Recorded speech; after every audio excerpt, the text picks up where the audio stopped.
কালকে ছিল বিশ্বকর্মা পুজো আর রান্না পুজো, দুটোই একসঙ্গেই ছিল। হয়তো সব বছর একসঙ্গেই হয়, আমার আসলে খুব একটা ধারণা নেই রান্না পুজো নিয়ে। তো সেই হিসেবে শাশুড়ি মা ফোন করে বলল যে একটু নিচে আয় তো, পিসি রান্না পুজোর প্রসাদ দিতে আসছে।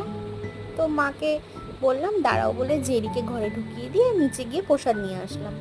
তো প্রসাদে আমি ভেবেছিলাম বুঝি কী বা হয়, তো দেখলাম সঙ্গে ছিল ইলিশ মাছ, পায়েস, আরও 2-3 রকমের তরকারি, সঙ্গে পান্তা ভাত, আর হচ্ছে 5 রকমের ভাজা, আর চালতার চাটনিও ছিল।